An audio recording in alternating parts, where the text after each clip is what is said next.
Welcome back to CoinCraft, the channel where we dig deep into the stories behind our money. Today, we're embarking on a full-scale investigation into the 25 centavo coin. We're going to explore its history, its current legal status, the practical reality of using it, and most intriguingly, the world of numismatics, where its value can explode from 25 centavos to thousands of pesos. The answer is a definitive yes. According to the Banco Central ng Pilipinas, all Philippine coins ever issued, unless officially demonetized, remain legal tender. This includes the 25 centavo coin. That means, in the eyes of the law, a store must accept it as payment for a debt. A 25 centavo debt, a 1 peso debt, or even as part of a larger payment. However, there's a catch. The BSP also acknowledges the concept of low-value coins. Due to inflation and the cost of minting, the practical utility of coins like the 1, 5, and 25 centavo has diminished. The BSB encourages the public to use them for exact change or to deposit them in banks. So, while it's legally valid, the economic reality is pushing it towards obsolescence.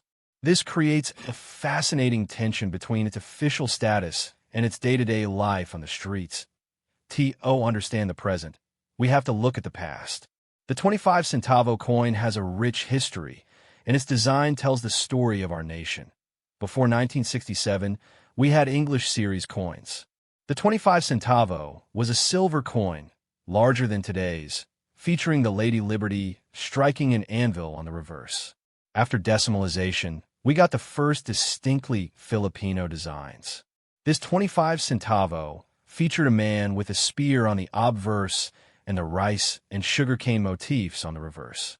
Issued during the Marcos era, these coins carried the Ong Bagong Lapunan text and featured a more stylized man with a spear.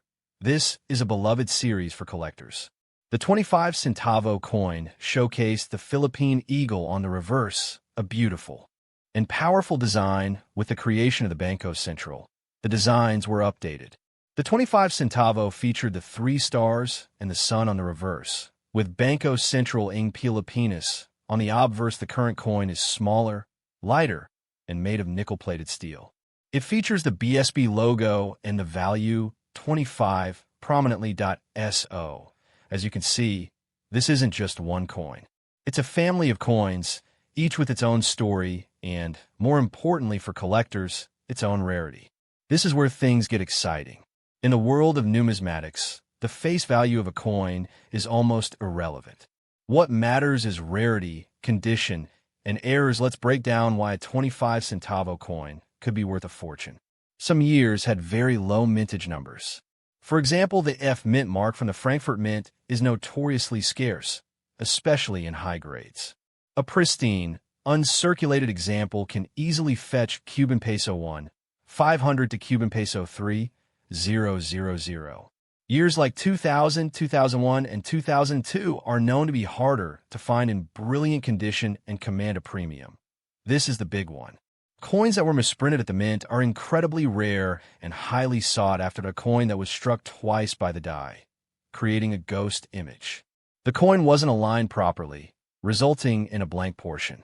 A coin that was punched from the metal strip incorrectly, leaving a bitten look. A dramatic mint error on a 25 centavo coin, depending on the type and severity, can be worth anywhere from Cuban peso 5, 000 to over Cuban peso 25, 000 to the right collector.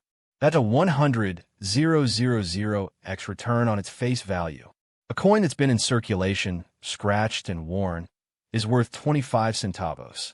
But that same coin, if it never left the mint bag and is in brilliant, uncirculated condition, can be worth 50 to 100 times its face value. So, we've talked about theory and collector's value. But let's do a reality check. Can you actually use these things in 2024? Okay na yan, sir. Itabi montak na lang. Yan. As you can see, significant purchase is impractical. This is why they are slowly fading from active circulation, making the ones in good condition even rarer for collectors. Don't throw them away. This is rule number 1. You might be throwing away hundreds or even thousands of pesos. Start sorting. Get a magnifying glass and start looking through your coin jar. Sort them by series and year. Look for the years we mentioned. Check for errors. Look for anything odd, double images, off-center designs, clips, or wrong metal compositions. Join the community. There are huge Filipino numismatic communities on Facebook. Take clear pictures of your potential finds and ask for help.